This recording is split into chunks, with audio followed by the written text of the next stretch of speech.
Let's just cut it to the nonsense. What's up, guys? Hope everybody's well tonight. Let's go.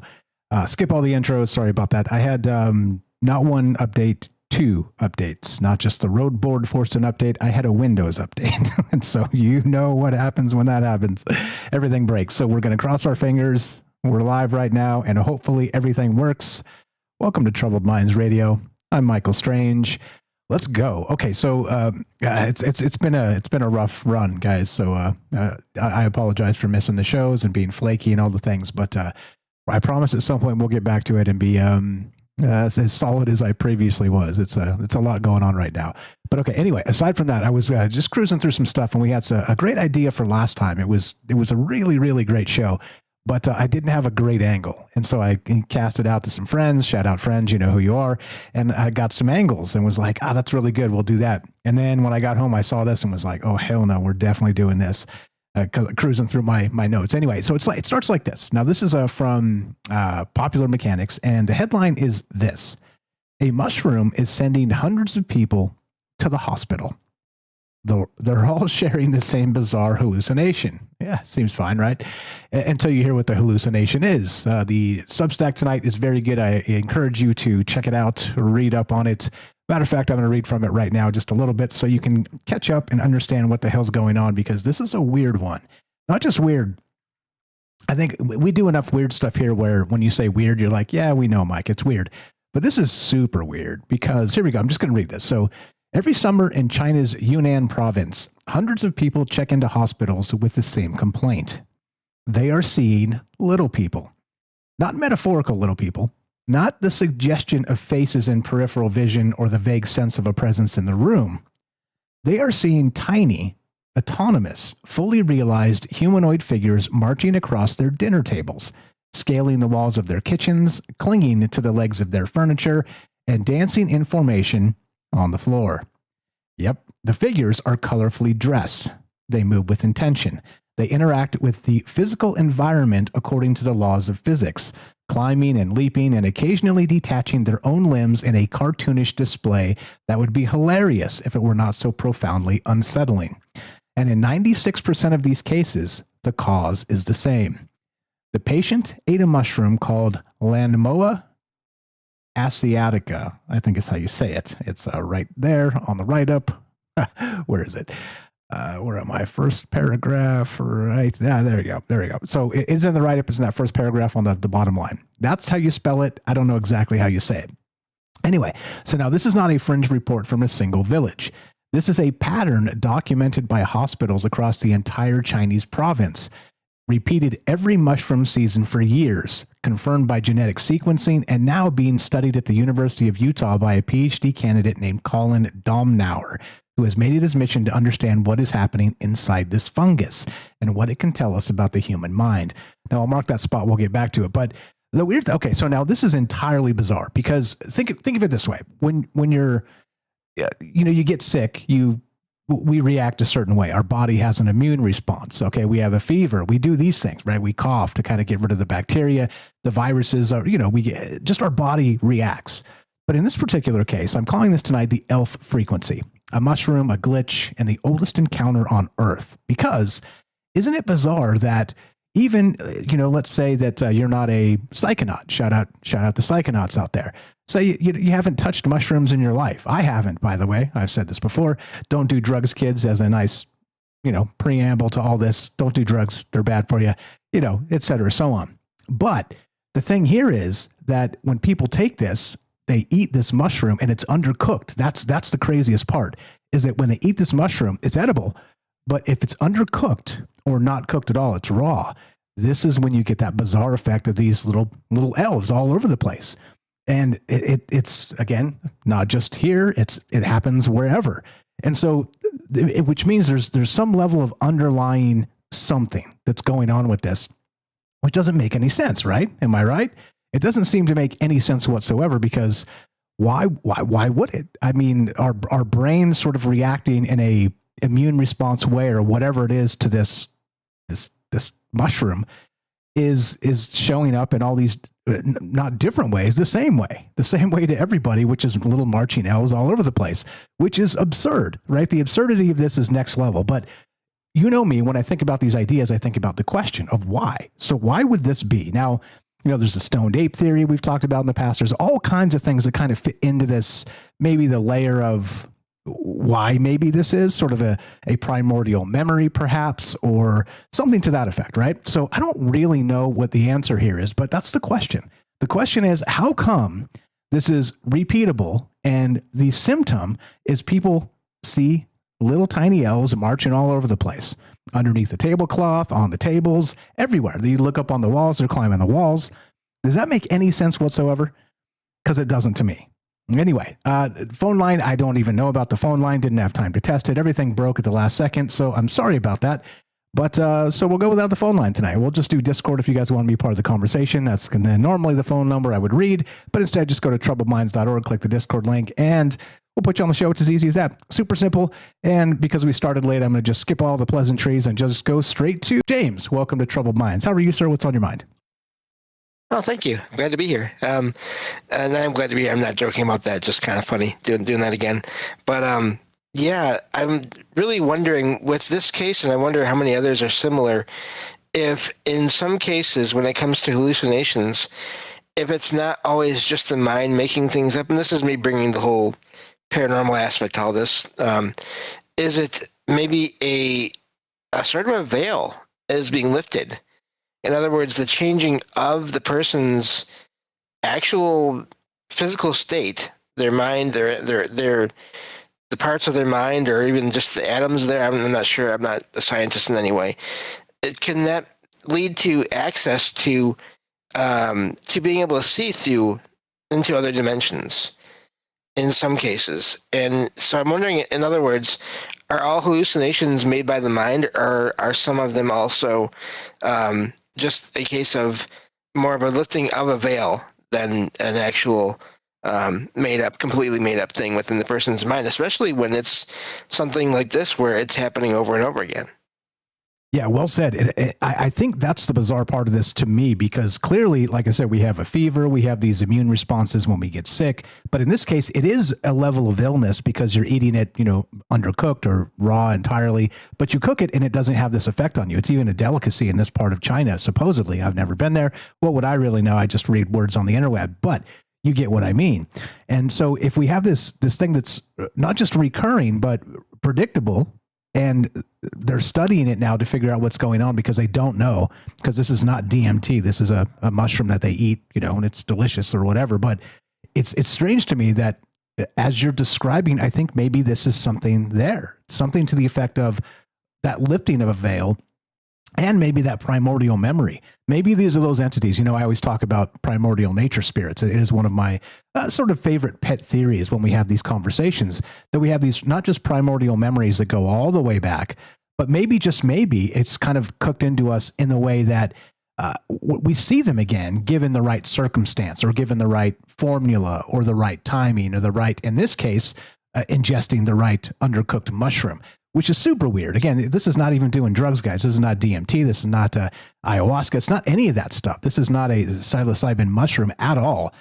And so still we have this bizarre effect as part of it. So I do wonder, and maybe you're onto something, James. This could be sort of a lifting of that veil, and maybe these entities are here all the time. And look, as well as I do, we've talked about this ad nauseum over the years, that every tradition the world over has stories of the little people, right? Menehune in Hawaii, gnomes and goblins, and you name it. They're all over the place. No matter where you go, folklore-wise, there's going to be these entities that are out there. So I don't know, man. Like maybe that is it. Maybe there's a lifting of a veil in that capacity, and maybe these things are here all the time, and we just need to be able to see them or to communicate. I mean, I don't know if they talk. Wouldn't that be wild if they talk back to you, like Darby O'Gill and the Little People? You guys ever remember that show? I'm good digging way deep for that one. But anyway, I love the theory there with the sort of a veil aspect to this. What else you got, my man? Yeah, and I mean, I'm definitely, I'm not putting down the science in this in any way either. It's just that I wonder, can it be both? In other words, can it be an actual physical reaction that is causing a sort of a paranormal side effect? Or again, I'm glad I finally came up with that word, that idea of a veil being lifted in a way, because when you shared it with me last night or the other night, I forget what night it was. Time is weird, and I couldn't figure out a word exactly what I wanted to say, but that just came up just now, and I think that's one of those things. I wonder, because I always think about how there are probably so many variables to why people have experiences that we just don't know, that we just haven't found yet. And I wonder if this is one that we now have just found recently. And just the little people thing, that's something that, yeah, it's not just through our folklore, but also, as I said before in here, there's still current modern day sightings around the world. So it's really fascinating, that aspect of that being so close to something that people see without having ingested that mushroom in that case. Yeah, definitely. Test 1, 2. Herschel says can't hear Mike. Is that? Hear me fine. Okay, all right. You guys are freaking me out. Okay. Anyway, sorry about all that. We're gonna again get right back on the radio clock. I can hear the talker on YouTube. Sweet. All right, cool. What's up? Sound fine on YouTube? Okay, good. Appreciate the sound checks. Like I said, try and break everything just before a live show where audio routing is paramount, and you'll see. And like I said, I'm not tripping because it's happened before. It still sucks, and I'm sorry about that, but we're gonna limp on through it, right? Really? Okay, here I'm on Rumble. Yeah. Yeah. Okay. I think I don't know. Maybe refresh and stuff, because all my outputs look like they're going, like my audio meters are pumping here. So James is coming through. They hear him on Discord. I hear him. He's going out to the streams. What's up, Sylvain? I see that. I'll say hi in a second at the bottom of the hour. So we're going to get right back to the radio clock here, but we're starting with this idea. Again, James, thank you for being here. Amazing stuff. Stay right there. Don't go anywhere. But again, a mushroom is sending hundreds of people to the hospital, and they're all sharing the same bizarre hallucination. And it's tiny elves. It's these little, we've heard this before with the DMT hyperspace and the clockwork elves and this type of stuff, which is fine. It's cool, right? That's one thing. That's a hallucinogen, or even, the most potent hallucinogen known to humans. But in this case, it's not. And they still see these bizarre elves. I wouldn't call them fractal elves in this case, right? Machine elves, but they still see elves. And you got to wonder, as James is describing, if there is a layer being removed of perception, those doors of perception that we always talk about. I don't know. And, not like you said, James kind of being self-deprecating there, kind of looking at this in a paranormal way. I don't know if you guys heard that. Maybe that was the silent take the first time through, but I don't think at all. I think this is the type of stuff that science is going to start to recognize, that maybe you peel back the layers of these perceptions, the filters that we have, and maybe this stuff is all over the place. Spiders crawling on the walls and all kinds of weird stuff. I don't know. I hope it doesn't get that weird, but yeah, appreciate you guys very much. If you want to be part of the conversation, phone line, I haven't even bothered to test. It's probably a disaster, so we're not going to do that. Discord, troubledminds.org, click the Discord link. About a minute left if you got anything else, James. Tons of stuff here to talk about. I'll get deep into it in the write-up. And looks like we got some hands up already in the Discord as well. We'll get to some other calls. That's good. Yeah, I've always, it's funny because I never thought about a purely physical cause for some paranormal activity in this sense, especially in the sense of ingesting something. Whenever I'm thinking about these things, I'm thinking more of some kind of energies that are affecting things. But so this makes me wonder, and I mean, I'm aware of the stone tape theory, not just the stoned ape theory, different things there. But I'm really fascinated to see what, as I always say, what does come from science throughout the years coming here, because I do agree. I think that over time they will find more and more things that maybe are more and more of those variables that explain why things happen when they do.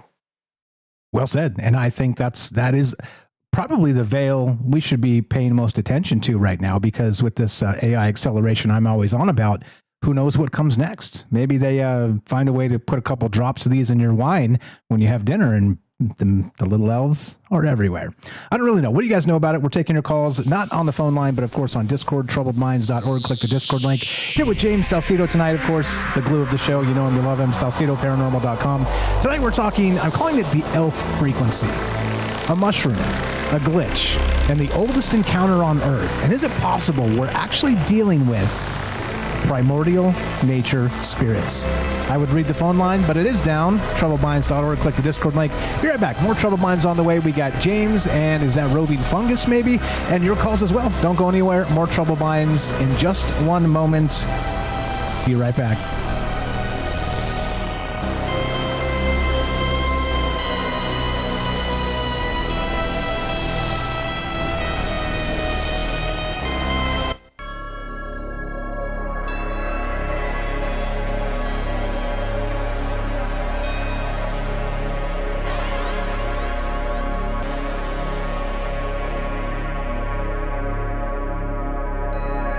Welcome back to Troubled Minds.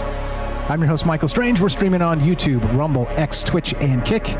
We are broadcasting live on the Troubled Minds Radio Network. That's KUAP Digital Broadcasting. And, of course, 88.4 FM Auckland, New Zealand. Tonight, this is a doozy. Check it out. A mushroom is sending hundreds of people to the hospital. They're all sharing the same bizarre hallucinations. Now, what is that? No, it's not the machine elves of Terrence McKenna. This is actually small, little, tiny elves marching all over the dinner table, climbing up the walls, detaching parts of their body, dancing around as if they've been here joyously enjoying our company from the beginning of time. Now, the weird part is that this is, again, reproducible. These mushrooms, you eat them. Again, links are all in the description if you want to look into this. It is called Lanmaoa asiatica, I believe is how you say that. And it is a reproducible thing. And it doesn't matter what culture you're from. It doesn't matter whatever. You eat these things undercooked or raw, and you see these little elves marching all over the place. Now, what the hell is actually going on? What's your theory here? Because, of course, science doesn't have a clean one because it doesn't make any damn sense. How would this be reproducible across a wide variety of people, age groups, demographics, and, of course, culturally, if this was some sort of folklore fever dream or something? But it's not. So what the hell is actually happening? And, well, what do we expect to find when science gets to the bottom of it? That's that. I don't know the answers here, of course. You know me. I'm probably way more comfortable when the answers are too ambiguous to even grasp. But here we are talking about it. What do you know about it? How weird does this get? And what do we expect to find from something like this in the coming days, weeks, and years? The phone number is down if you want to be part of the conversation. Troubledminds.org. Click the Discord link. Hop on in here. Anything to add, James? And we'll go to Roving Fungus. Welcome back. Oh, I'm just glad to be here and happy to listen in. I forgot to mention that last segment. And yeah, I'm just wondering, how many other things out there if that we have physical contact with can also cause those, and I know it's a sort of an overused word and it's according to some people, but that veil to break down, or a veil. I don't even know if there's one veil necessarily. I'm not even sure about that so much anymore these days. So, and I'm just wondering about that. How many other items? Because I have a hard time believing that this will be the only item to do that, to have that kind of effect on people in all the world. Oh yeah, I'll bet there's more. And imagine, so this is the natural version, right? So imagine we start messing with this, with the genes of the shroom here, and maybe it starts opening up other doorways. Like, who knows? Like, this may be sort of a new frontier in actual the science of the veil, right? Whatever that means to you out there. You know me. By the way, there's no truth to be found here. This is just ideas. I'm here talking about stuff, considering what might come next, trying to peer around corners, look over the horizon. So everybody relax. We can just defer truth, suspend our disbelief for a moment, and think about the wonderful, weird, and wild things that happen on planet Earth. I'd read the number, but it's broken at troubledminds.org. Click the Discord link, and we'll put you on the show. It's super simple as that. Let's go to Roving Fungus. What's up, brother? You're on Troubled Minds with Mike and James. How are you, sir? Go right ahead. Good. Can you hear me? Yes, sir. You sound great. All right. Yeah, this is my first time calling in. I couldn't help but call in because of the topic. I'm very interested in mushrooms, as the name states. I had a feeling. I've done a lot of work with psilocybin mushrooms. My initial interest in looking for and studying psilocybin mushrooms was just their connection with making you see something that you don't normally see every day. It's really interesting to me that there is something out there that when you eat a mushroom, it triggers an altered state of consciousness. So at a really early age, I went and started identifying mushrooms. I've eaten a lot of psilocybin mushrooms, and I guess I can kind of back up and say that one of the most important indicators of a psilocybin mushroom is that when you pick it, it oxidizes blue. And that's because the psilocybin turns into psilocin, and in that process, there's a blue pigment that's released. And this isn't very well understood. Even Paul Stamets himself, who's one of the leading experts in mycology in America, he doesn't, he speaks on it. He says it's a co-degradation of a compound that's as of yet undiscovered. Yes, which actually he made it into the write-up. And that's exactly the science. He's one of the guys doing the cutting edge science on this exact thing. And so what is it then? Like, this becomes the really weird part. And like, how much do you believe when it gets into stoned ape and some of this other stuff? We don't have to meander into that. You know a lot about this. This is right down your alley. Yeah. But I mean, have you heard of this one before? And does it surprise you that it affects everybody the same way in such a bizarre way? That's the weird part, huh? I have heard about this, and it was extremely interesting to me when I heard about it, because I've always wanted to meet an entity. I've wanted to meet, a ghost or a spirit or a little person. And I learned a lot from Terence McKenna about the machine elves, and he makes it sound really really easy. He makes it sound like you're going to see the machine elves every time you do it. And for me, that's not the case. And even when I do and have done mushrooms, nothing I encounter feels authentically alien. It doesn't feel like something that's another entity. It just feels like something that my mind is creating. So these mushrooms are particularly interesting to me, and I'm curious about them. I'd like to try them. From the little bit of research that I've done, I believe that I found out that it's a bolete mushroom, a species of bolete. And boletes are interesting because they do turn blue, but they're not all boletes turn blue. Let me back up. Some boletes do oxidize blue, just like psilocybin mushrooms, but they're not known to contain psilocybin. So that pigment change, that blue, that oxidization is extremely interesting to me. The fact that psilocybin mushrooms do that, and this particular species of bolete, if I remember correctly, also oxidizes blue, although it doesn't contain psilocybin. Yeah, so there's something else happening here that is still not just weird to us, strangers talking about this weird stuff. And I mean, we know each other, but strangers as a group talking about the strangest part of this, which is these elves.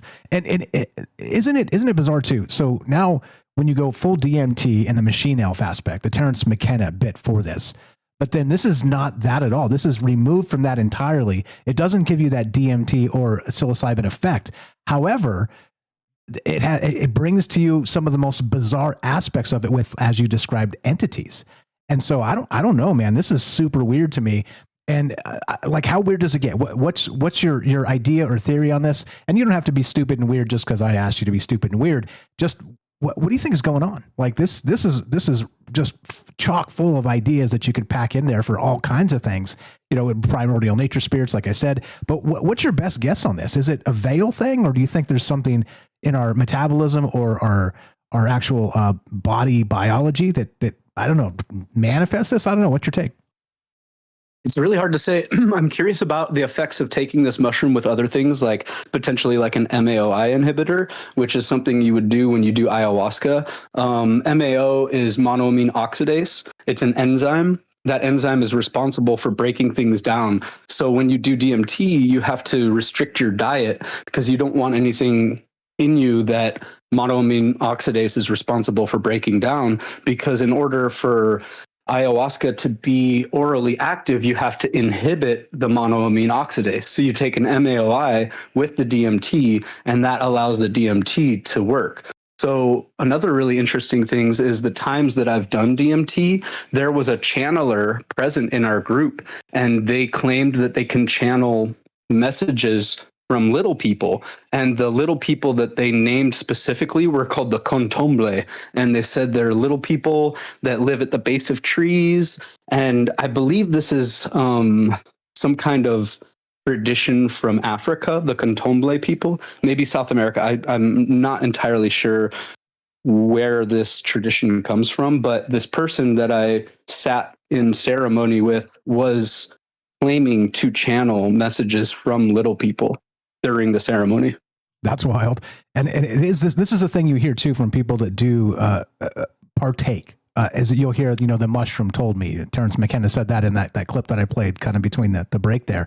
And I wonder, right? I wonder if there's some level of that primordial communication happening in that the what is it called, the mycelium network. I mean, maybe this entity is sort of that Gaia hypothesis, and we can communicate directly, something like Avatar, right? We've talked about this in the past, where they can actually intertwine with nature, with physically, and be able to kind of commune with it, not indirectly through prayer or this type of stuff, but actually talk to the tree. Like, is this what's coming next? Because hell yeah, I'm here for it.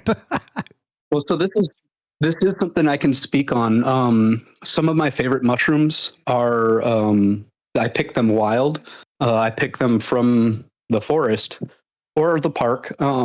And so a lot of people who have said they've eaten mushrooms, they typically have only eaten one species of mushroom. It's called Psilocybe cubensis.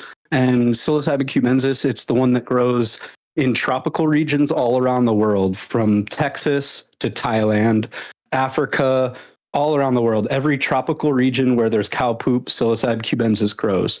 So it's really easy to also make an artificial environment for them to grow, which is why people grow them in their closets. Now, Psilocybe cubensis has always provided me a very confusing trip. It's kind of itchy. It's kind of uncomfortable. It's hard to work out any kind of clear message. But one of my favorite mushrooms, it's known as Psilocybin cyanescens. It only grows in the Pacific Northwest. So far, people don't know how to artificially grow it, so it's not as widely distributed. This mushroom has a very clear message. I can hear it. It speaks to me like Terence McKenna says. I've heard it tell me aphorisms. It tells me if one, then another. It's told me, it kind of explained that prayer doesn't have to be anything else but saying thank you in a very strange way. So I can definitely relate to that message that certain mushrooms have a clearer voice. And my favorite mushroom, Psilocybe cyanescens, has a very clear voice. You can communicate with it. Psilocybin cubensis, not so much. And going back to that blue, the name cyanescens, that specifically refers to that mushroom's blue pigment. There's also a mushroom called azure essence, and then there's ceruleescence. So like a few of the psychoactive mushrooms are named after that quality of them turning blue when you pick them.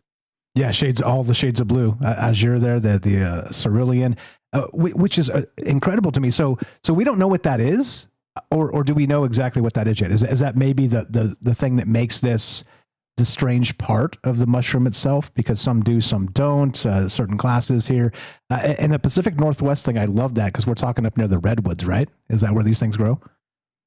Yeah. A little bit further north. The redwoods are kind of Northern California. If you go up to Washington State, all the way down to Oregon, but even in California, in the Bay Area, cyanescens are known to grow. They typically, they don't grow in poop either. They grow in wood chips. So one of Paul Stamets's favorite things to say is that they ride on the path of human destruction. As we go and tear trees down, they grow out of those trees. So it's almost the trees that we chip and turn into wood chips. They can grow on that. So they almost are side by side with humans in our destructive paths. The more we destroy, the more they grow.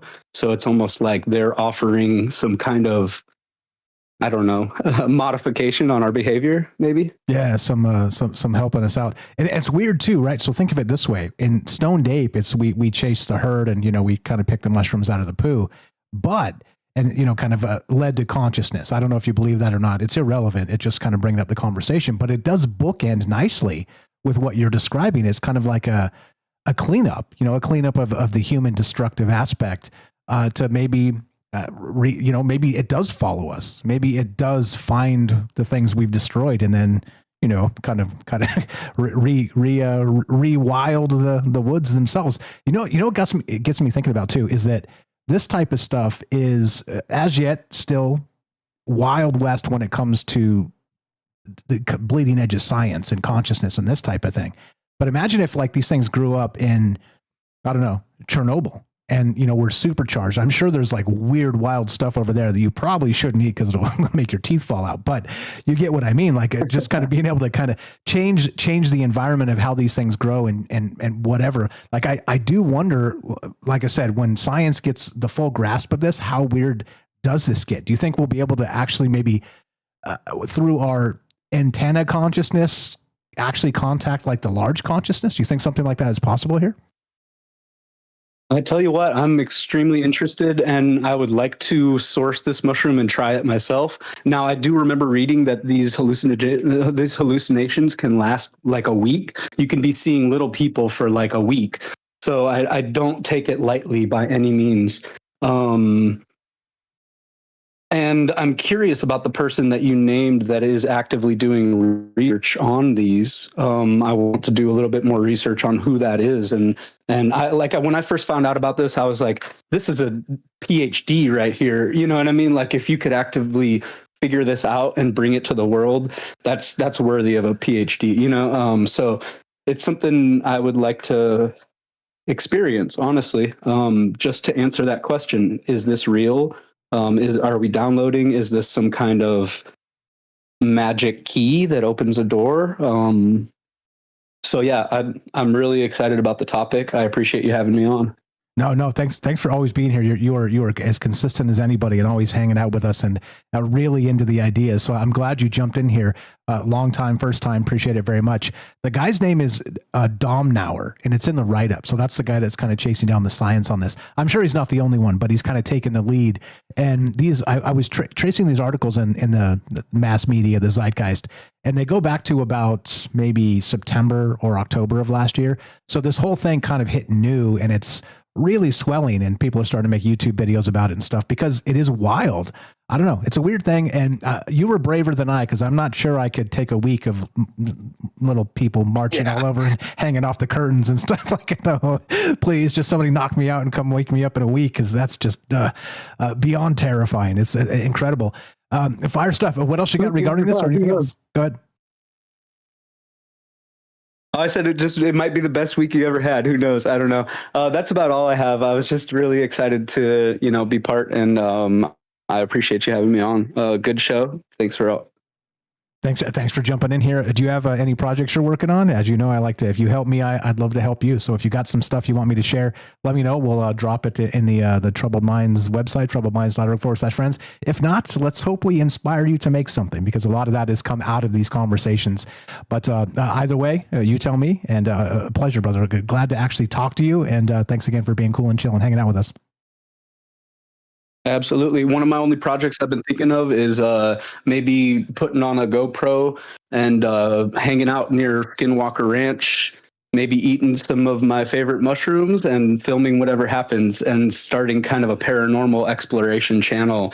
But that's just kind of a dream. It's nothing that I've actively started doing yet. Yet. I like the yet. Okay, cool. You let me know when that happens, because I'm super interested, and I'd love to talk about it with you and love to help you spread the word. Appreciate you very much. We'll talk to you soon, and don't be a stranger. First time. Now you're one of us, and you can't escape. Have a great night. Thanks for the call. Thanks again. Thank you. Bye. Take care. That's a roving fungus on the Discord. And if you look, this is a perfect time to plug the Discord. If you haven't joined the Discord yet, you should. Troubledminds.org. Click the Discord link on top. Come tell Roving what a great call.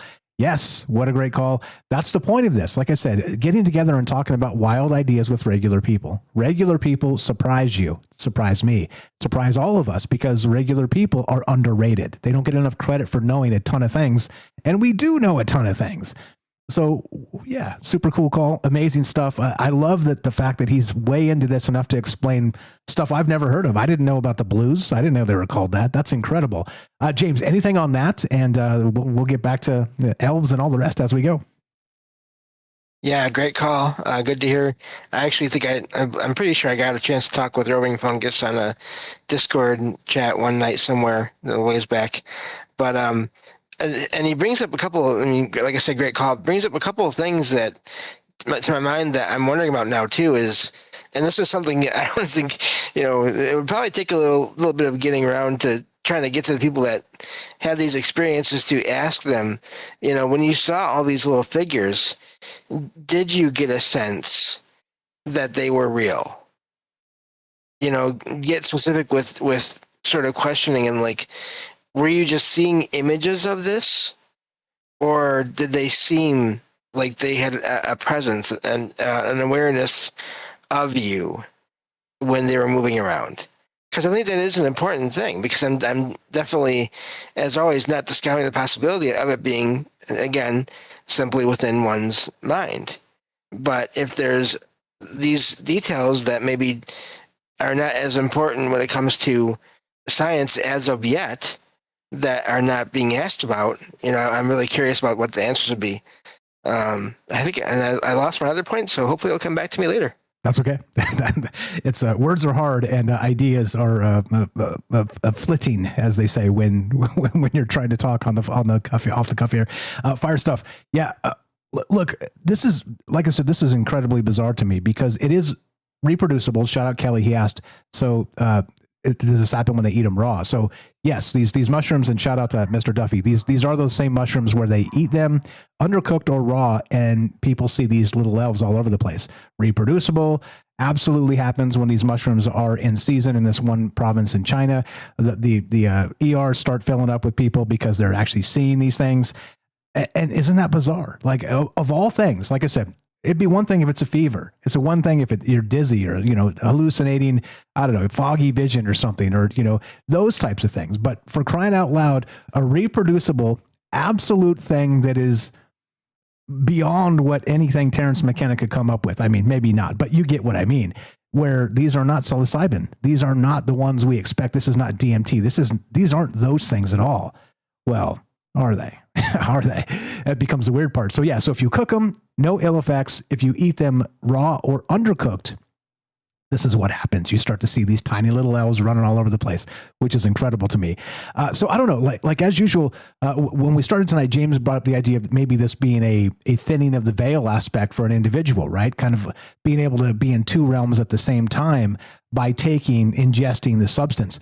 And look, if you go all the way back, this is the shamanic journey. This is the type of stuff they talked about going back thousands of years with different substances and peyote and you name it, right? The world over, there's all kinds of things where they're trying to gain access to that space of being in two realms at the same time, the seen and the unseen, of course, Amun and Ra. And that's the point. The whole point is if you can be a master of those two realms, everything changes because you're no longer just a person, right? You're tuned into something cosmic, which in this case, are these little elves cosmic? Maybe. I dig it. I dig the idea that this is reproducible. And imagine when the science figures out what this is. It's so strange that it is, we see the same stuff. I don't know. I don't know. You got what you were thinking of, James? I got more stuff. I do. It makes me wonder if the intensity of the, how do I want to say this? In the cases of DMT, psilocybin, whatever others out there, is the intensity or the strength of the atoms or the chemicals involved, whatever you want to call it, the structure involved or the effects involved, is that really what is causing these encounters? Because I always thought it was because of what I heard regarding the more sort of intense your experience, the easier it is to sort of have these encounters. But now I'm just wondering, do we have, as a species, do we have that wrong? Does it have to be that there have to be that much other things going on in the mind to have this happen? Is that what this case is showing us? Is that it doesn't have to be necessarily something that completely alters the mind in every way or in most ways to have a paranormal experience, if you want to call it that? Or can it be just something, not to call this light or minor, but just the intensity of the other effects, that they all have to be there for this kind of thing to happen? Because it doesn't seem like they do if this is the case. Yeah, good questions all there. And when Roving Fungus 2 was talking about this, I meant to mention it, but I didn't say it. But what they call these little elves in China are xiao ren. If you want to look it up, there's a link in the down below. Do check the links out. Again, Lanmaoa asiatica, I believe is how you say this. And thank you, Satya, for pointing that out. And xiao ren. It's XIAO ren, and just like it sounds. And these are these tiny little elves. And wild that they have a very particular name of them, for them, right? In this particular province. It's just incredible to me that this is what we're dealing with. And still, as yet, right? Like we know a lot about psilocybin, and we know a lot about all these other things, including, of course, using these as, treatments for all kinds of PTSD and depression and all kinds of, like, there's an exciting actual medical aspect of this coming up very, very soon here. But also, I mean, they're testing it now. But also beyond that, what comes next is these buttons not working. Hear that? There you go. All right, it works. What comes next is who knows? Because these things have been here forever. These again, the mushrooms predate us. So what the hell's going on with this? And why are people seeing these tiny elves when they eat these mushrooms undercooked or raw? Love to hear your thoughts. I'd read the number, but it's broken. TroubledMinds.org. Click the Discord link. Be right back. More on the way. We're here with James Salcedo tonight, taking your calls on the Discord. More Troubled Minds coming up. Don't go anywhere.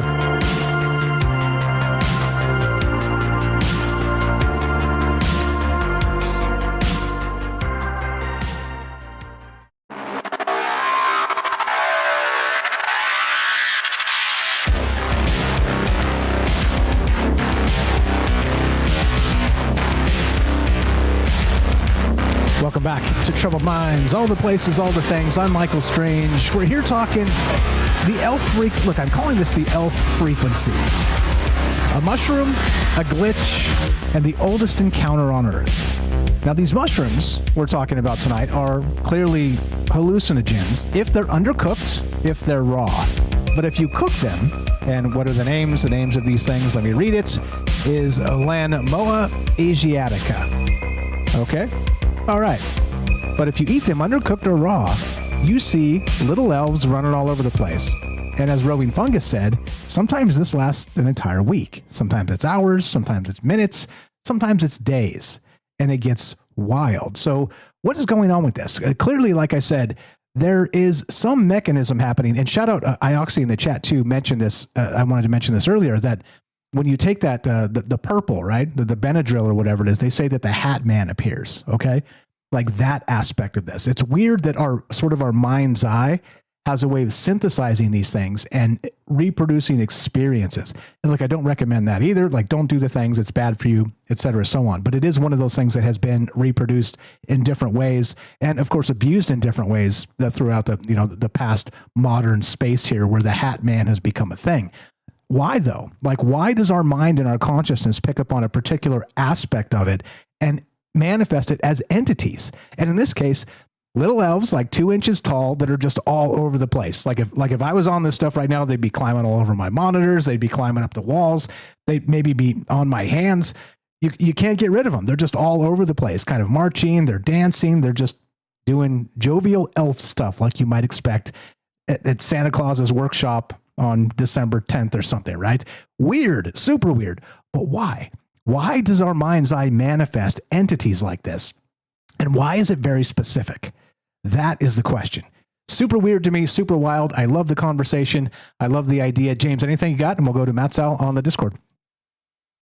Well, just that I have heard and found random cases of people when they're sick, when they're having a fever or whatever, having sightings of figures, all different kinds. There's no unifying thing, but and in some rare cases, these figures are there and other people will see them too.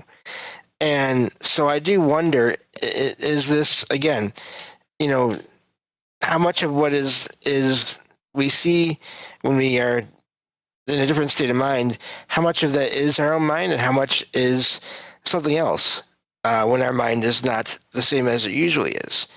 And I think it can be both at the same time, to be honest, with a lot of this. So I think that's a fascinating part of all this too. Yeah, as we learn more and more about consciousness and how scientific this space is of the weirdness, I think we're going to, and this has been my prediction for 5 years or 6 years of doing this show, is that I think within our lifetimes, knock on wood, we last long enough to see it. Take every day. Don't take any days for granted. But given a normal lifespan, I think we're going to find some really shocking stuff about consciousness. And this is the type of thing that I really believe will be like, oh crap, maybe we have pierced the veil. Maybe these entities aren't an accident. Maybe the reason we're seeing them is because, dare I suggest, they're really there. Too weird? Not weird enough. I'd read the number, but it's broken. Troubledminds.org. Click the Discord link. Appreciate you, James. Unless you got anything else, let's go to Matt's out. Nope. Let's go to the calls. Do it. Let's go. Matthew in California. Temple of the Owl. Matt's out. What's up, brother? You're on Troubled Minds with Mike and James. How are you tonight? And what is on your mind? Have you heard of this? What's up with the little elves? And what the hell's going on with these mushrooms? Make sure you cook them.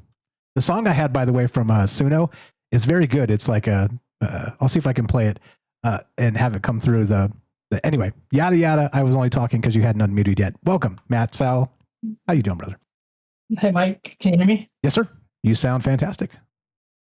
Yeah, this is a good one. Funny. It reminds me of the whole part about it not being cooked right. Reminds me of there's like a delicacy in, I think it's Japan, like a pufferfish. And if you have to have a chef that is certified to cook this meal. It's like a delicacy, and it's like the expensive fish dinner. If it's cooked right, it's a delicacy. But if the chef prepares it wrong, you could die. It's poison. Yeah, you're dead. Yeah, that's a wild one. I look, I am not that adventurous where I trust a cook I do not know well enough to be like, let's go out and have this maybe deadly fish on Friday night. Nope, no thanks. Yeah. No thanks. That's kind of what it reminds me of, just the whole make sure you cook it, I guess. But I want to tell a story. I've seen these things before. The weird thing is, I have to say, what do I have to say? Disclaimer, entertainment purposes only. Don't do drugs, kids. All things. As a kid, I experimented, and now as an adult, I'm kind of more like, microdosing, like trying different things. On the last caller, he was really good, very informative. But I was just kind of trying to experience it and trying to understand it. But the weird thing is that out of all my mushroom experiences, I've never seen these elves, but the one time I did see them was when I did LSD, which is weird. But this one time I was on LSD, and me and my friends were walking through this field, like a soccer field. And it's still light out. And I'm walking through, and I look down at the grass, and I notice there's people, like I would say like Smurfs, but they're little people in the grass, and they were the same color as the grass, like camouflaged. And it kind of reminded me of like the Predator. You know how the Predator kind of moves, and when he moves, you can see him. And there's a whole village of people going underneath my feet. And so as I saw them, I started to kind of step around them. And I was trying to like avoid them. But they just kept carrying on. Like there was just a blind giant walking through their realm. And they just kind of went around me. And so I was kind of stepping over them, trying not to step on them, and kind of trying not to interact with them. But they did not interact with me in any way. But the weird thing was, and then I look around, I see my friends walking the same way. Like they were seeing it too, and they were stepping over these little people on the ground. What do you think of that? I think it's weird, man. Once again, right? Did you talk to them afterward, and did they corroborate that, or was it just sort of like the space, and then it was gone, and then it never kind of resurfaced? Did you corroborate? Yeah, they saw little green people in the grass. Okay, so they did. So it wasn't just walking weird. They saw what you saw, and so that's the thing, right? And oddly enough, this is one of those things that happens with, they say, ayahuasca, is everybody has the same trip. Like if you kind of do it together, everybody does see and experience similar things, almost as if consciousness merging, right? Sort of our mind's eyes are fixed, and it becomes a group collective instead. So that to me is not so shocking, but it's incredible that it's a completely different substance we're talking about. However, you're talking about little people in the grass. I mean, this sounds very, Smurfs or whatever. I mean, very going back to, primordial nature spirits, as I like to say, this type of stuff that people have been talking about forever. So yeah, it doesn't surprise me, but I do wonder what the hell's going on. And so clearly you're not doing that stuff anymore, like as you said, but I don't know. What's your theory? You think it is just a weird mind trip where this kind of comes out of us when you're in an altered state? Or do you think we are actually peeling back the veil in some capacity, and maybe, just maybe, the mycelium network is there trying to talk to us, and maybe even manifesting something that we can relate to as these little humanoids? I don't know. How weird do we get? Yeah, I think James was right on. I think it is lifting the veil, and we're like crossing over into their realm, like bleeding into their realm, and they're always there. Like it, just like with all the other stuff, it's always there. What do you want to call it? Ghosts, demons, angels, monsters that go bump in the night. They're always there maybe on a different dimension, and these psychedelics can maybe help us bridge through our mind and bleed into their realm, and that's why we have these experiences. And so doing these kinds of things, experimenting with them, and the witches always use the 5-star flowers to induce the comas and to induce these altered states of consciousness. And they talk about the shamanic journey and all this. But I feel, and you said something else too that interested me about being on the same level. Like if everybody takes the same amount, and that if you've ever been to a party and one person is like too wasted, it's no fun. But if everyone's on the same level, it's it's like everyone's having the same kind of experience. But I believe that I believe it's always there, and we're just kind of like popping in on them when we take these psychedelics.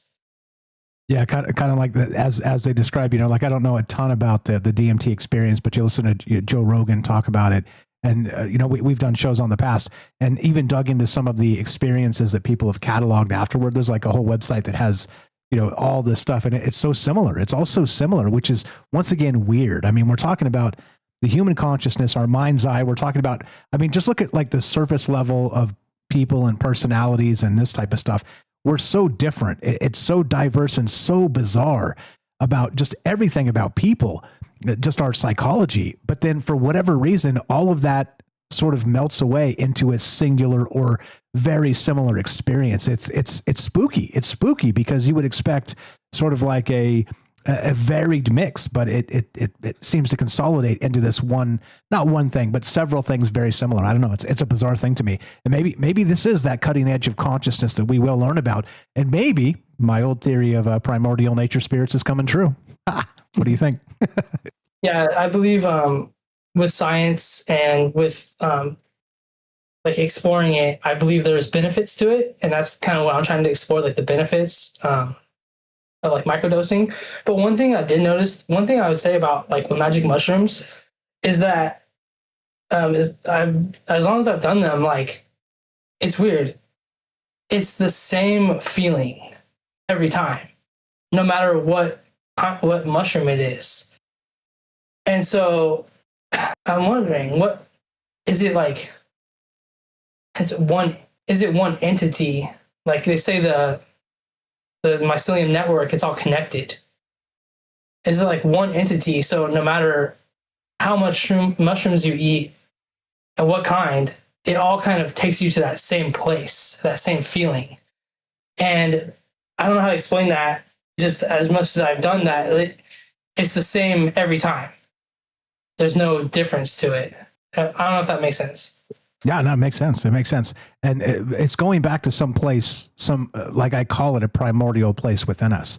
Like you can kind of do the analogy of the vestigial tail or whatever. Like we've all got that in our DNA somewhere that just has kind of faded out. Again, depending on what you believe on this stuff. I'm not trying to, be a stickler or a non-weirdo. But I think there are definitely primordial parts of ourselves, very much like the lizard, right? The lizard brain, they say, that fight or flight mechanism, this type of stuff that manifests, that is not conducive to being a good modern human. It's just something that we can't shake, or at least for now. And so those types of things, when we're talking about these experiences, it doesn't surprise me that we remember things, and these these memories and the things we see echo folklore and mythology that goes back forever, thousands and thousands of years, which is, again, why I'm here and why I'm fascinated with this stuff, because I think there's way more to those old stories than we give it credit for. Yeah, thank you. Thanks for having me on. I feel like every time I have to say, do your research as much as you can, and just do research and learn. And that's kind of what we're all here, what we're all talking about. But I do feel that there's something there, and science eventually is going to come out with some things that will blow our minds, I guess. Well, thanks, Mike. Amen. You were the best. Appreciate you very much. Thanks for the call. Tell Lacey we said hi. Always a pleasure. Have a great night. We love him. That is Temple of the Owl is the name of his podcast. Matthew in California, affectionately Matt's Owl. Go check out his podcast, troubleminds.org/friends. Scroll down. It says follow Matt's Owl here. Please do. He's, as you can tell, a very smart guy. He's into this stuff deeply. And look, a lot of experience, a lot of different experiences from myself and maybe you and others. That's the point. Like I said, once you break down ideas and you get regular people talking to each other, you see how magical these things become. Wild stuff. One more time, templeoftheowl.com. Go give our friend Matt's Owl a follow in all the places, buy his merch, do the things, listen to the podcast. The podcast is magnificent, by the way. And I would be remiss if I don't mention he's got a massive collection of these esoteric books he's synthesizing into podcasts. Okay? Do yourself a favor. Go listen. Let's go to, I was going to read the phone number. Hang tight, James. Let's get to Satya in here. Click the Discord link at troubledminds.org. The phone number is down tonight. Sorry, Parker. Parker's like, I'll call. Sorry, you got to do it on Discord. Everything broke just before we started, so I didn't have time to test anything. So we're lucky we're even here tonight. But thanks for understanding. Let's go to Satya on the Discord. What is up, my man? I don't think we've ever had the pleasure of speaking, but welcome to Troubled Minds. All you got to do is unmute your mic, and you should be good to go. Welcome. You're on with Mike and James. How are you, sir? Go right ahead. Well, I'm doing pretty good. I'm quite old, older than anybody I've ever met on Discord, and have had a good long, life of experiencing psychedelics. And I would be interested, probably, even though I gave up taking psilocybin about 10 years ago, 11 years ago. I might be interested in trying that one in China. Yeah, right. Like I said, I'm really not interested in that experience. I'm fascinated by the things people talk about it. And again, from a consciousness aspect, right? But when I read this, I was like, now this is just too weird. I don't know. Like I said, it creeps me out, but also there's so much high strangeness happening in the mind's eye with this that what is it? I don't know. What's your take? I know you've heard of this and you're like, I may, if I get a chance, you may try this, but what is happening? This is like the Smurfs, or this is like the Fey folk, or this is like, the hobbits of old or something. What the hell is actually happening? Well, for me, the drive would be as a psychonaut, just to explore, to see and experience. I don't know. I'm not, I've never done DMT. But I've done numerous kinds of mushrooms, and I have definitely had shamanic experience with mushrooms. Okay. And so what do you think is happening? Do you think it is, how mystical is it? Take the materialist and take sort of like the shaman that sees it a little bit differently and is trying to be in those two worlds at the same time. Where do you stand? Do you think it is more science, sort of our brain chemistry and our biology, or do you think there is something a little more metaphysical to the experience here? Well, as an idealist, I take everything to consciousness being primary. Okay. I dig that. I very much am in tune with that. So meaning that you think there's something to it, like these actual entities are there, maybe attached to that larger consciousness? Do you think that's, or am I misinterpreting what you said? Well, by my experience, it's all to be had in experience. The shamanic experience I had was, I had a psychologist friend who was a psychonaut who used to travel to Central America and hang out with shamans down there. And he gave me this bag of cubensis, the only cubensis I ever ate. And it was a gigantic bag, and he said the person who gave it to him told him it was a shamanic dose. And so I put off taking it, and I tried to get a woman to share them with me one time, and that didn't happen. And so I was having kind of a crisis one night, and I thought, well, maybe I should eat those mushrooms. And I threw the I Ching on it, and it said, do what you want, but don't bother don't bother me anymore. It's basically what I said. But I went ahead and ate this whole gigantic bag of cubensis, and I definitely had a shamanic experience. And one of the earliest parts of the voyage was to encounter an acquaintance who had committed suicide 3 nights before. And he had put himself in like a hell situation. And I found him there. And I just said to him psychically, Larry, you don't have to do this. And it was like he let go, and he realized it was true, and ended that for him. Okay, so you saved him. He actually didn't commit suicide?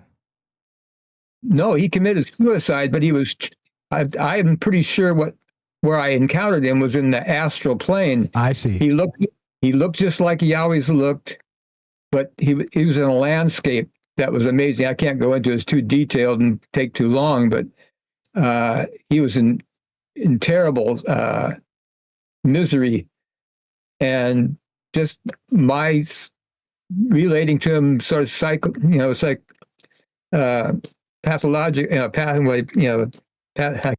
can't get the word, but just, my mind said, you don't have to do this. And he got it. And that night, it was a really long night, and it was a really amazing night. And my friend who gave me those wouldn't tell me who gave it to him. And then like a year or so later, I encountered him. I said, Jesus, that really was a psychedelic dose. And he says, well, that's what Terrence told me when he gave them to me. The Terrence or another Terrence? The Terrence. Nice. I've heard that called a heroic dose. Yeah, I mean, and look, by the way, too, notice, I'm sorry about your friend. That's a terrible story. I don't mean to laugh in that capacity. And I want to bring it to bear the seriousness of this stuff. How, look, you got to be very careful. These things, all chemicals, all these things affect you in certain ways, and just be very cognizant of what's going on, because look, they can destroy your mind. Like I've met people that are, the burnout archetype of the psychonaut, and it is not pretty. So just be very careful. I'm sure you probably in some capacity agree with me here. You got to be very careful. Like I said, all the disclaimers apply. I don't recommend doing any of this stuff. Don't do drugs, kids, etc. So on. Like I said, I don't recommend it. That's that. Like not just cover us real quick, just not just cover us, sort of legally, but also morally. I mean, it's just important to mention. But go ahead, sir. Sorry to interrupt. Yeah, on that, I have an old saying. I recommend. I don't recommend 3 things to people, and that's psychedelics, motorcycles, and marriage. And it's everybody's own choice.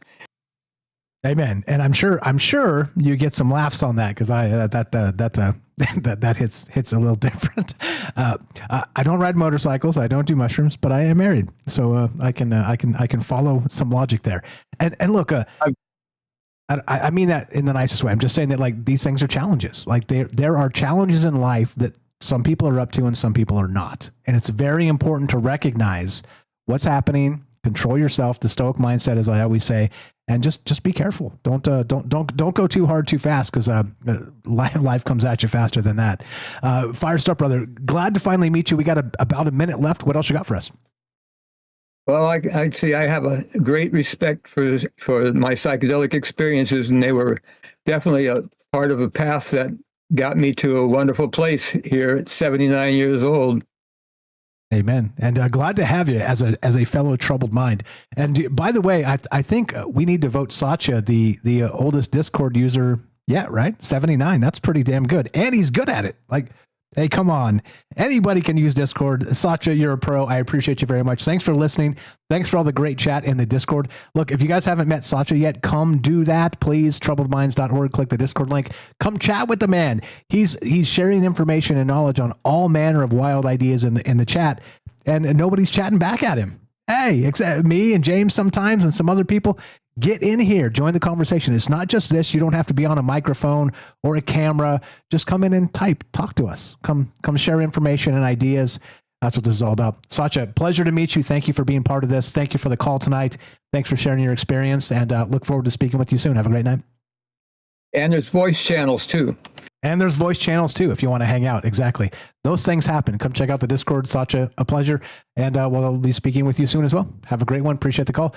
See, look, like I said, we're blessed with a ton of smart friends, and that's exactly the idea here. That's what it's always been, is to talk about incredible ideas with regular people and then realize that it's upside down. We're talking about ideas, regular ideas for the troubled mind with incredible people. Very simple, right? Thank you for being such smart people and understanding the ideas and caring about how complicated things can be.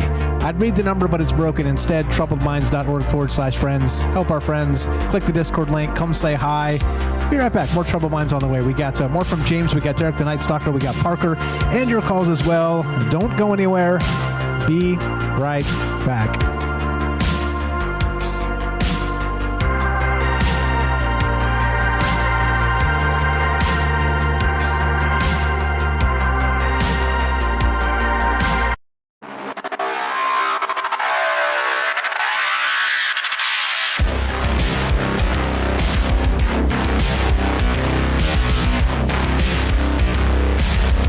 Welcome back to Troubled Minds. I'm your host, Michael Strange. We're streaming on YouTube, Rumble, X, Twitch, and Kick. We are broadcasting live on the Troubled Minds Radio Network. That's KUAP Digital Broadcasting. Tonight, we're taking your calls as I'm calling this the ELF frequency. A mushroom, a glitch, and the oldest encounter on Earth, because we're talking about this bizarre mushroom. Look, it's called this. What is it? Lanmaoa asiatica. Yeah, right? Super cool. Seems easy, right? But it is a hallucinogenic bolete mushroom. Is that how you say that? Shout out roving fungus for teaching me how to say that. Look, I don't know. I'm not a scientist here. I have no experience with this stuff. But like I said, I do believe there's something happening with our consciousness and the larger concept of this together. I don't know why. The mycelium network, once again, is it trying to speak to us somehow? I mean, and that would be, as I've always said in the long space of this, the long, great conversation we've had over the years on this show, is one of my favorite ideas, is that we have a primordial nature spirit, the spirit of Mother Earth herself, that has been here, seeding maybe consciousness and being a proto-consciousness that is still here, expecting contact at some point. And maybe these are the glimpses we get of it. Imagine when an entity the size of the Earth and the mycelium network itself, which is incredibly large, starts to talk. But not speak, of course. Speak through the mind's eye. What does it look like? And these particular mushrooms, people take them, again, if they're undercooked or raw, they see little tiny 2-inch elves all over the place. On the table, under the tablecloth, climbing up the walls, marching around, dancing, doing all the things you would expect from little tiny Santa-like elves. But why elves? Why does it go back hundreds and thousands of years, and how weird does it get through the mind's eye and consciousness itself? I'd read the number, but it's broken. Instead, troubledminds.org. Click the Discord link. Come say hi. Anything to add to any of that, James? And we'll go to Derek the Night Stalker. I did want to agree with Matt's how when he was talking about everything sort of just being here already, and just maybe coming and going, and we never know when or where it is. But just it seems like no matter where you go, there's people have experiences with weird things all the time, and it's just a matter of when and where, and how often we notice them and how often we don't. And so it's just if you try to look up all the haunted places for example in one area, you will never get the same list over and over and over again. Believe me, I've done that before. Yeah, which is awesome because of course there's all these frequencies rolling all the time.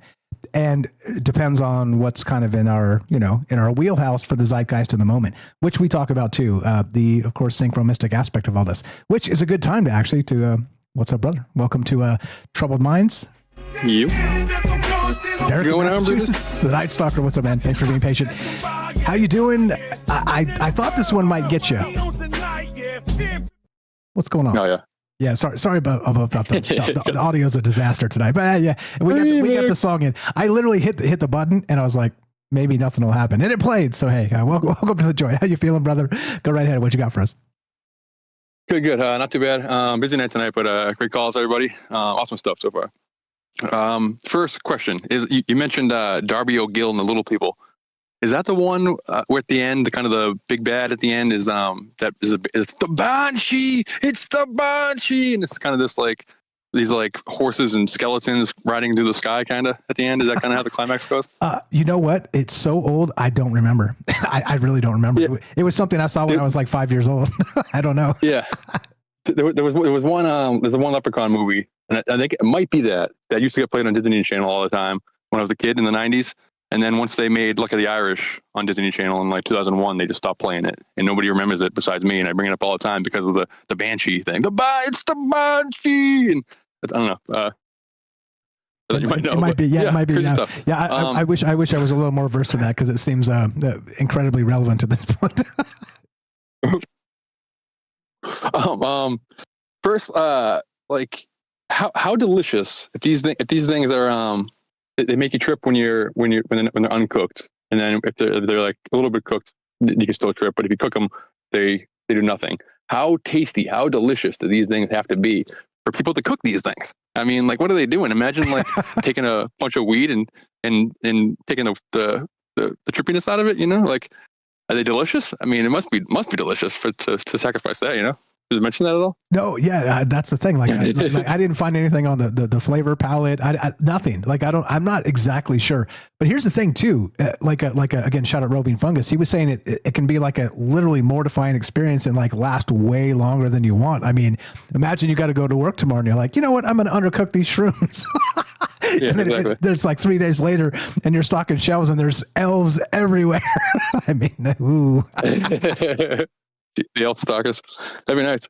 Yeah, I don't know. The food poisoning. I got a bunch of notes here, so I'm gonna try to be quick because there's another caller after me. But the food poisoning thing, it's weird. I mean, there's other things that we eat that can give us food poisoning accidentally. There's scombroid poisoning, which is histamine in fish. If like fish are cooked wrong, it's this histamine reaction that can make you hallucinate.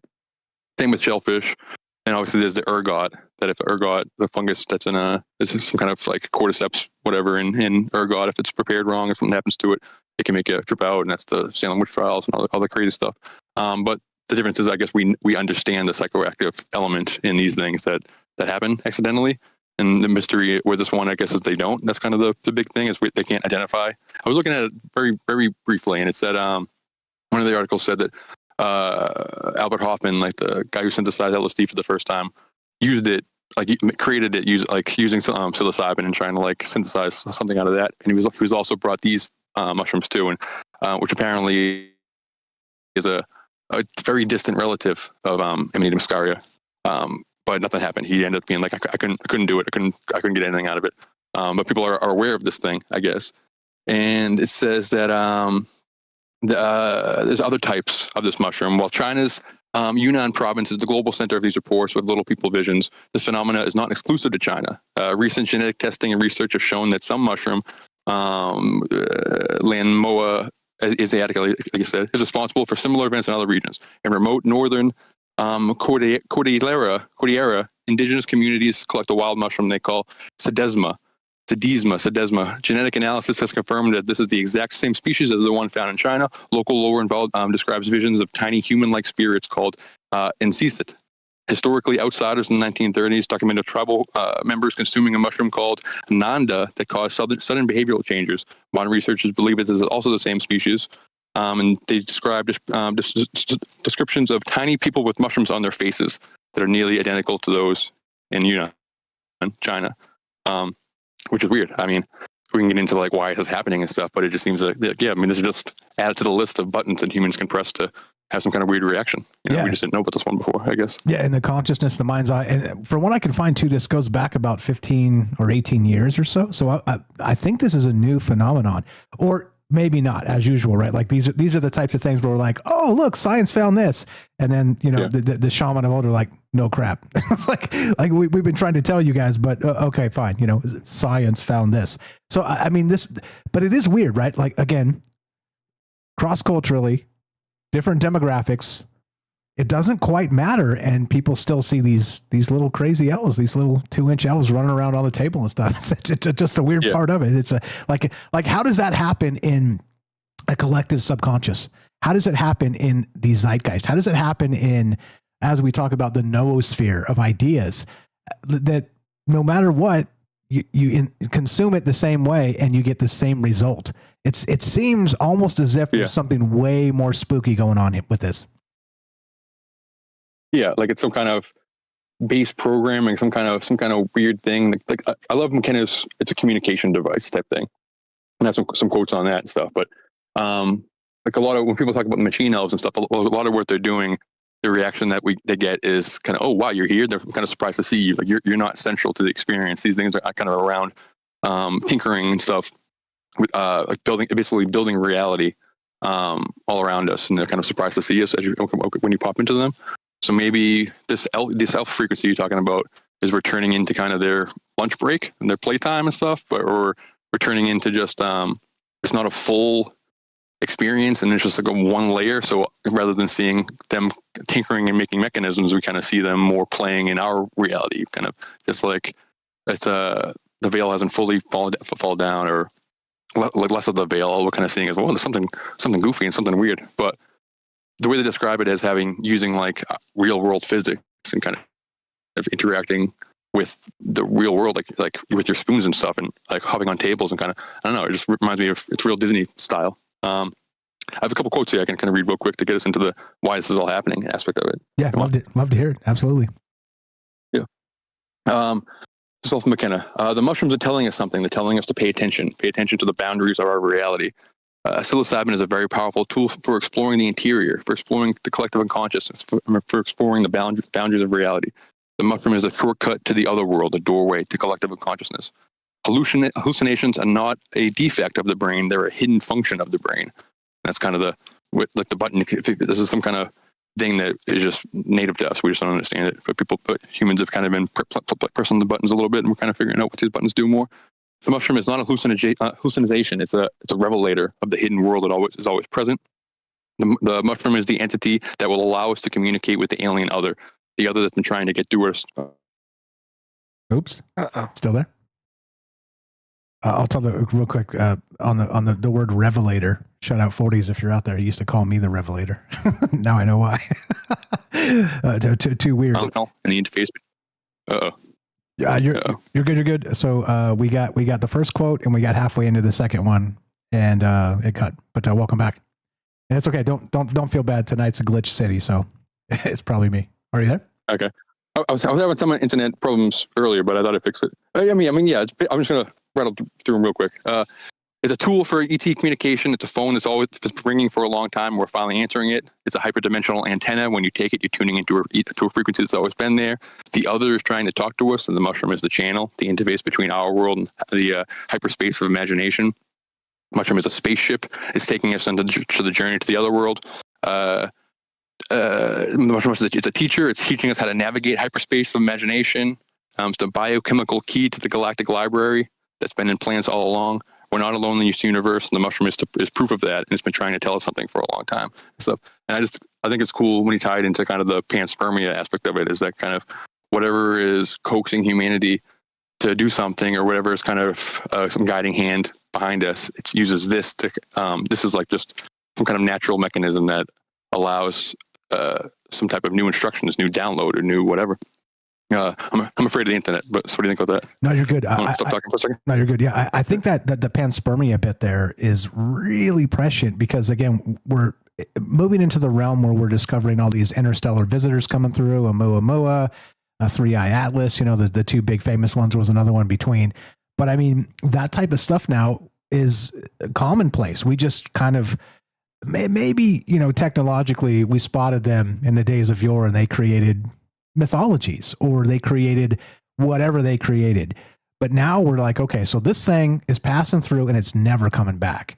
And it passed close enough into the earth to kind of, drop some of that dust, the magic elf dust on us or whatever, right? Like this is the type of stuff when you think of it in terms of like the larger aspect of not just the biological human interface, but then also the larger aspect of consciousness itself, where that comes from. I don't know, man. Like it doesn't surprise me that maybe, we find a planet somewhere out there where it's, completely inhabited by elves. That's a really good point.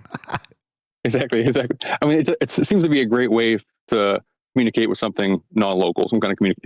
If you're that AI octopus at the center of the galaxy, if you're not traveling to populate the universe or to dominate the universe, you're just sending out waves of the building blocks of life until primitive life pops up, and then you send out a wave of spores that will come and act as communication device. And once they start to communicate, they build all these temples and structures that allow amplified communication. And every time they take it, they're given the next part of the blueprint in order to create the Stargate or whatever it is and stuff. Two quick points to what Roving Fungus was talking about how these things are popping up around destroyed areas, and maybe they're used to, like, once we destroy something, these things are kind of appear so that we kind of change the way we're operating. I think that's really super interesting. And is that what's happening, or is it maybe the opposite? And it's kind of like some kind of video game Mario Brothers reward system where we like break a block and a mushroom pops out and we get some kind of power upgrade or some kind of power up, like, oh, mission accomplished. You destroyed nature. Here's the next like phone call for your instructions of the technology to build this like machine you're going to make or whatever. Like, are we sure it's Gaia talking to us to be nice, or something off-world that is panspermia talking to us and saying mission accomplished, you destroyed the nature, now here's the next thing. Like, what do you think about that? Yeah, definitely. It seems cyclical to me, almost as if we get, kind of after a nice rain, it just smells nice out there. I think, like after humanity's gone, it's nice to think that there's going to be these lovely mushrooms that kind of come behind us and just clean up our mess. Yeah. Just real quick, for anyone that's played the Mario Brothers games, more than one of them, there's versions of them where the mushrooms are not always good. Oh yeah, I know. Yeah. And I mean, even if they are good, the way you get them, that's true. And the way you get them is not always. I mean, it's good in the game. Like, it's in order for you to accomplish your task, you need these upgrades. But if you're one of these little, what are they? Little Koopas, little imps, what are those little like owl-looking things that you crush down? Those little simple ones. Like, if you're one of them, Mario is a villain, and in order to get for Mario to get these power ups, you're destroying. You're taking a life of these creatures, or you're destroying these blocks, these structures. I'm going to show my age. Or you're hitting your head on the block. Yeah, hitting your head on the block to get enough. Yeah, exactly. Whacking your head off something to see something. The basic. You're good. The basic mushrooms from Super Mario Brothers were called Goombas. Showing my age. Anyway. Yeah. So, I mean, I just got to destroy all this stuff. You got to like destroy a turtle in order to get some kind of power up. You got to destroy nature in order to get the next part of the code and stuff. And just as far as us all getting similar experiences, like if this is some new psychedelic, how come everybody's saying the same exact thing? There's just this new thing that's going around, relatively new, about Danny Goler, the filmmaker and researcher, claims to have discovered a way to see a hidden code of reality using a diffracted laser and DMT. He describes it that the code is resembling Japanese katakana characters and stable geometric structures, which he believes can be proof that we live in a simulated reality. Echoing themes in the Matrix. Goler's experiment involves shining a red laser onto a surface under the influence of DMT, and he says that over 180 people have replicated the experience, seeing similar patterns. He's documented his finding on YouTube and other platforms, sparking debate about the nature of reality. And I've seen a bunch of clips of this guy, basically like, yeah, anyone can do this. If you take some DMT, shine a laser at an angle, kind of stare at it at an angle, like within the laser, you see this code, like not Matrix code, but numbers and weird like symbols and stuff, and people are kind of experiencing the same thing. So that's like some kind of weird button you can press using psychedelics and technology and whatever, and if replicated, you can have the same exact experience. So it's some kind of something that there's all kind of tools laid out all over the game board, and we could potentially pick them up, and who are they from, what are they for, and yeah, I don't know. I'm rambling. I'm afraid of my internet. And there's another call behind. So No, you're good. I'll hop off. But You're good. You're good. There's a one thing before you go. It's like a sort of that what you just described, Yeah. being able to kind of see like sigils or symbols or whatever it is, kind of like maybe getting a glimpse of the runes, like the actual like code structure of the universe itself, which again is written into the Norse, right? With Odin, the Allfather, right? The whole bit. He goes into the other realm. They kill him specifically so he can experience it, and he comes back with the runes, which are like the cheat codes to all of reality. I mean, the game, yeah, exactly. Yeah, and thinking that maybe you could glimpse that some way is just a wild concept entirely, because all those old stories start to make sense in a digital realm. Yeah, and even like those like Solomonic sigils, it's kind of the Enochian sigils and stuff. The ones that you see the memes of all the sigils that are inside computers and stuff. Those kind of shapes. Similar to that, where these are communication devices that these Enochian keys and stuff are things that you do in order to make contact again. So it's like we're being given new means to establish even deeper contact or something like with something. Maybe that's kind of McKenna's idea of it. It's like it's this weird thing, like it's making you have an experience, but the intention of it is something that's trying to talk to you. And it's like as we progress and understand it more, then the conversation gets deeper and deeper. Potentially, we're just I don't know. There's a lot of implications, good and bad, with that. But we'll leave that for another time. Thank you, guys. Great show. You're the best. Appreciate you very much. You know, we love him. Derek the Night Stalker.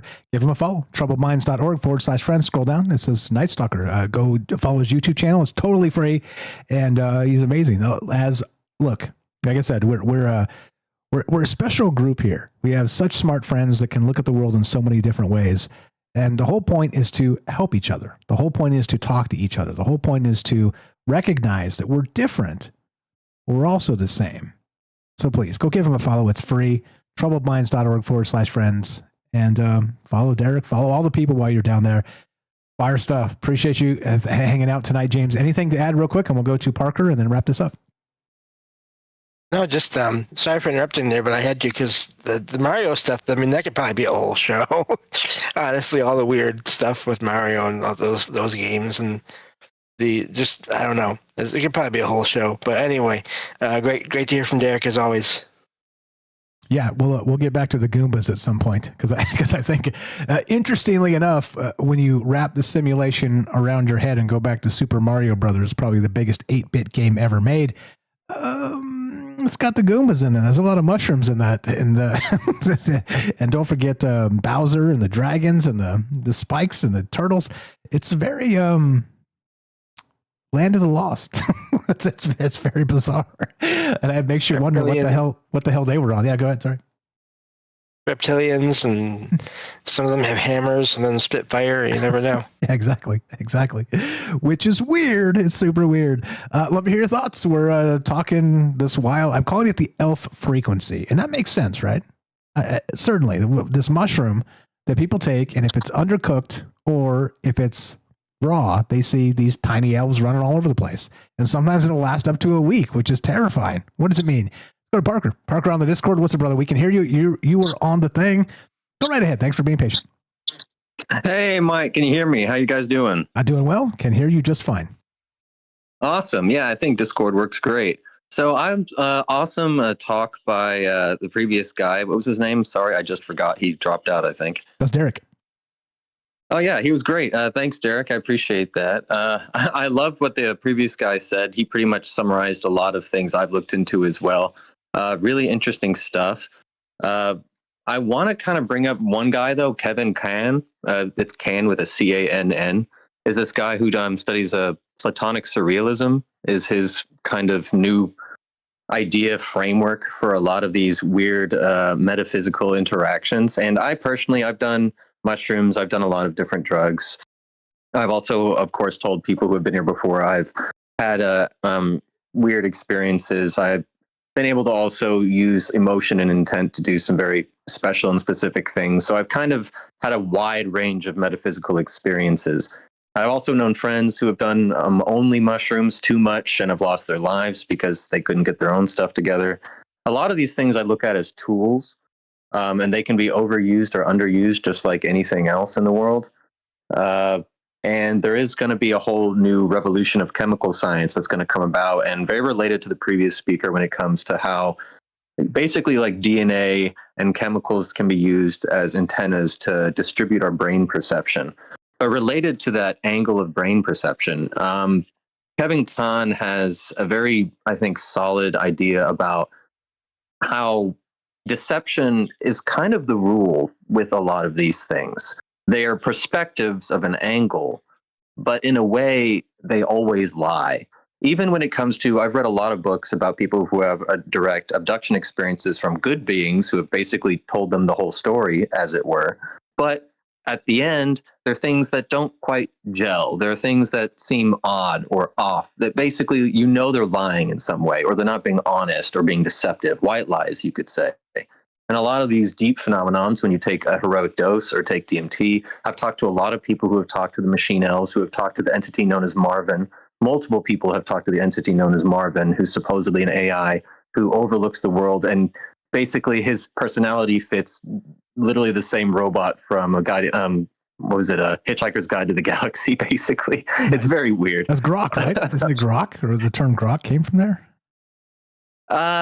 No, I think that was something else. But Okay, Marvin is a depressed robot, basically. I see. It's okay. So that, once again, that exact thing is the bizarre space of this. So you take this thing and, again, undercooked or raw, and you see these tiny elves all over the place, and everybody sees them. Okay. It's not an isolated encounter. And what you're describing is exactly the same thing. It's got the same name. And it acts the same way. Like, what the hell? It almost feels as if we are channeling, right? Like that. I hate the term, but it doesn't it feel that way? It feels like we're contacting something else that's here, but not here. That unseen realm. It's a bizarre space to be in. Yeah, and I mean, I've also someone who's induced visions in myself, and I've also summoned an orb using emotion and intent very strongly without using drugs. I will say, though, weaker drugs like marijuana and things like that can be used to manipulate your own emotions so that you can use it kind of like an arrow. You know, it's like putting your emotions in a sling and being able to throw it in the direction you want. Whereas if you didn't have that little assistance, you couldn't do that. In a way, mushrooms do that with different perspectives on your own mind. They're chemical antennas, I think, like the previous speaker was saying, that redirects how you see the world. But because it's only a perspective of the angle, it's kind of like a lie. It's not necessarily the truth. It's a reason it looks like a kaleidoscope is because it's actually not formative. It shows a skewed perspective of how the reality formates on itself in a way, if I had to explain it. So, that's why I think some people really lose themselves in it. And if people remember, if they read near the end of Terence McKenna's life, he wasn't necessarily happy. Yeah, he was having some big time issues there from what I've read as well. And I do think, look, as usual, look, even in the AI space, like I'm not kidding you. It makes me 10 times smarter. Like in my downtime, I'm just kind of like easily coding stuff and like shipping products and building things. It's crazy, right? But you can get lost in it. Like it can literally turn you into a monster of your own making. And I think, as usual, you describe tools in this case. I think too much of any damn thing will turn you into a monster, because it's almost as if we're sort of predisposed to becoming monsters. We just need to find the avenue to make it happen, right? And so back to that Stoic mindset is recognizing moderation, recognizing that these things are good, can be good, but all of these things can be detrimental to the highest effect and destroy your life as well. Yeah, I mean, I wouldn't necessarily go that far because, alcohol can literally kill you. No one's ever died from taking too much marijuana or mushrooms on their own without doing something to themselves, of course, So we'll be equitable. I'd rather be fair in that regard. But having said that, we do live in a kind of an upside down time right now. I do believe in this concept called negative entropy and positive entropy. We basically live in the time of extreme positive entropy. We eat, we create heat. We destroy. Whereas in another time, we probably lived in a negative entropy type of mindset where everything was more reciprocal, communal, So we have a false perspective of what it means to be human right now. I think this kind of, in a way, is the worst position humanity's ever been in. And people think it might get worse. We are worried about transhumanism, yada, yada. But like the previous speaker was saying, there is something to be learned from these materials, these chemicals. They give us a way to perceive that barrier. for sure. An angle, a stair step to start. But from what I've discovered, and related to this idea of deception regarding chemicals and control and autonomy of the self, but also trying to understand that maybe there's a higher being and purpose to this, whatever you want to call it, God, higher selves, whatever belief system you have, that these perceptual boundaries can be broken without any assistance at all. Because the truth of the matter is maybe the universe wants more universes. And the only way to get there is through responsibility and autonomy, which means you can do everything with nothing, which might be even scarier than we can imagine in its own way, but also freeing. It's just a thought to end my conversation on, I think. No, it's okay. And that's exactly the point. Like, you got to be able to look at the world in different ways and recognize not just what's happening to you personally, but what's happening to all of us collectively, and be able to kind of pick these pieces apart and talk about it. I mean, look, like I said, we are so blessed to have such smart friends, you included, everybody that's been part of this tonight, all the people that have called in the past, all the amazing chatters out there talking about these ideas.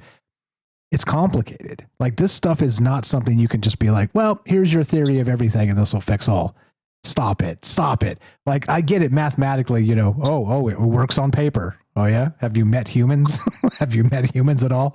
No, it doesn't work on paper at all. And so here we are trying to figure this out together. And that's the whole point. And so and counterpoint, well taken on the alcohol and all the rest of that stuff. But it works for, you know, ho-hos and Twinkies and you name it. Like, as usual, anything that's out there, you can get lost in. And that was really my point. But so I think we agree more than we disagree. But yeah, fire stuff, brother. What else you got? And what else you got? Oh, well, I mean, man, what was I going to say? Oh, well, I mean, look into Kevin Can. He has videos on YouTube, really interesting. I don't think enough people give him any attention. And he's really unique. And I think kind of a centered, interesting perspective on both psychedelics, which he talks about.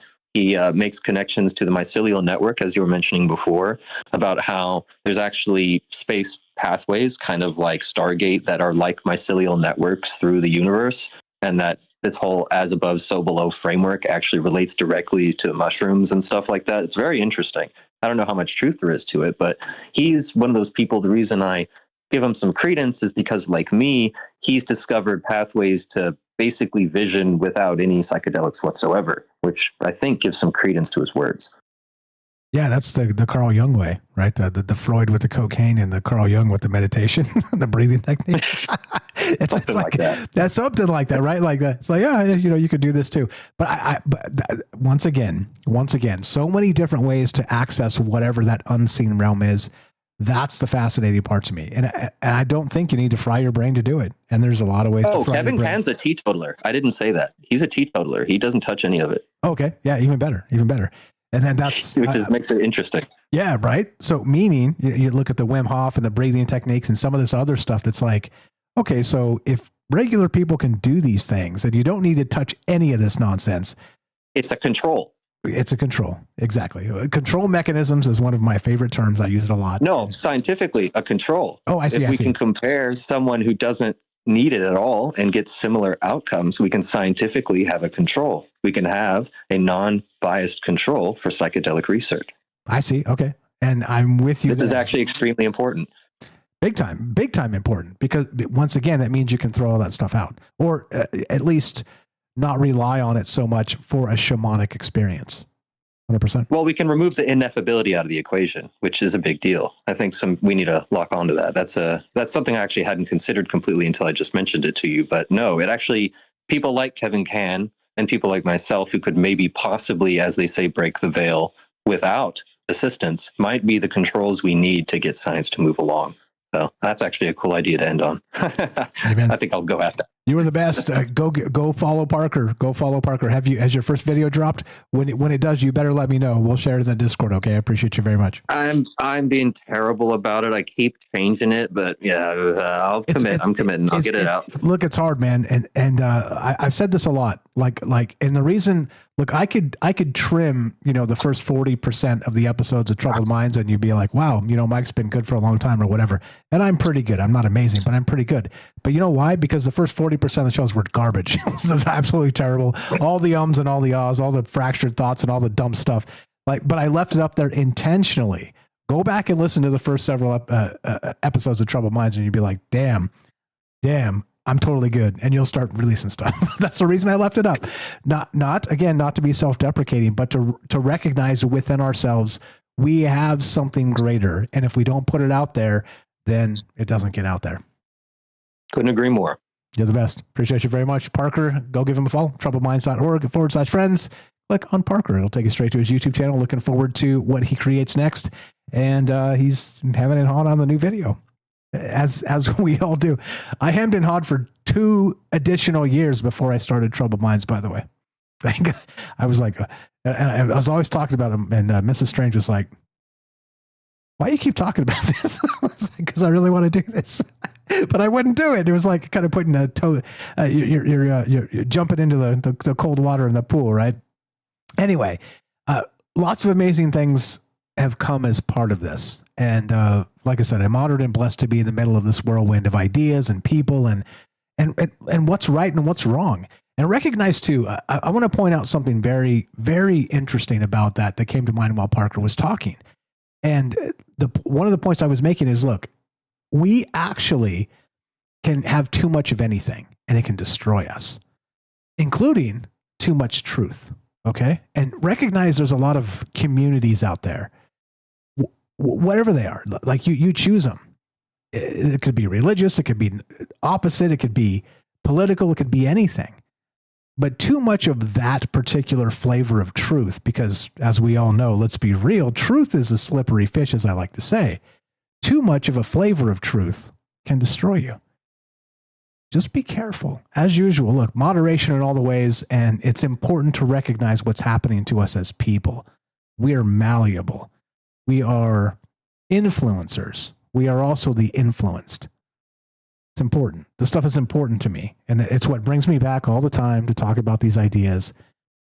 Right, wrong, or indifferent. And that's that. James, what you got? Let's wrap this up.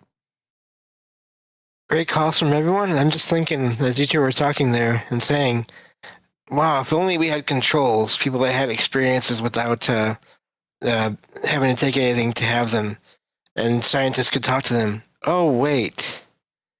We've had them for a very long time, and we still have them, and more are coming, and posting about experiences every day, and talking about experiences on shows all the time.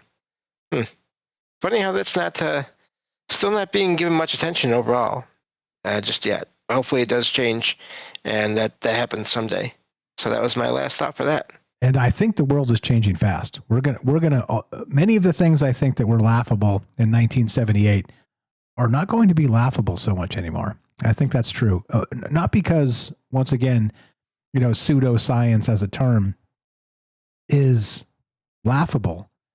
I think that pseudoscience may have been onto something in a lot of ways that didn't really, was toes in the ocean, recognizing something that was out there that they couldn't quite quantify. Strap in. The world's about to get super weird. And like I said, like I keep saying, look, I'm here for it. I'm excited for the future. You know why? And I'll end with this.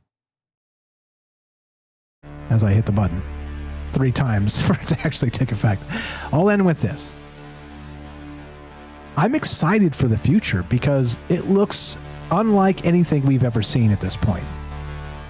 Humans to this moment,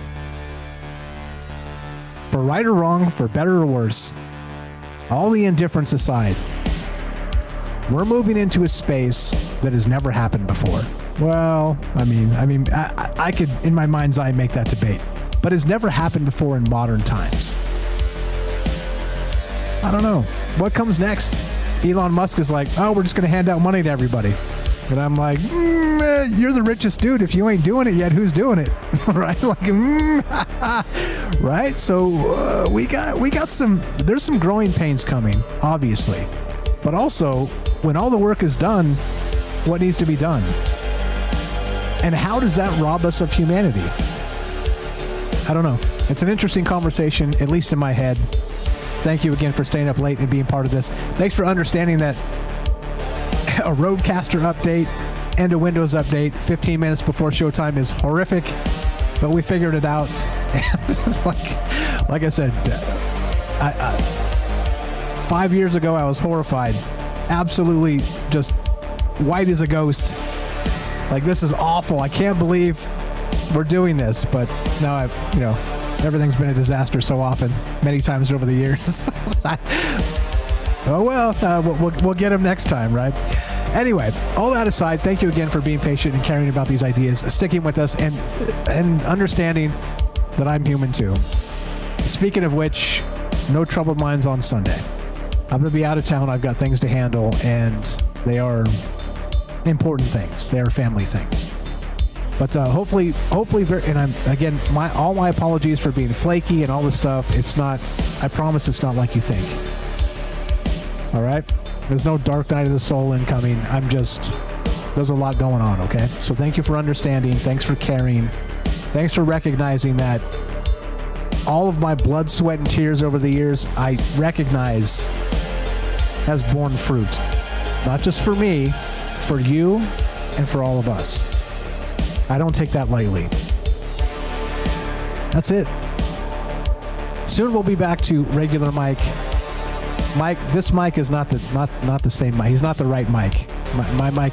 This mic is not in my head properly. So I need to recalibrate mic in my head. So that's coming soon. So please bear with me on that. That's it. Did I mention help our friends? troubledminds.org/friends. Click all the things. Look, there's 95 plus 98% of that is all free. Please go make accounts on X, YouTube. If you haven't, follow these people and help us together, collectively. Like I said, this is not a troubled mind. This is troubled minds, plural. That's that. No troubled minds on Sunday. I'll be out of town. We'll see you on Tuesday, God willing.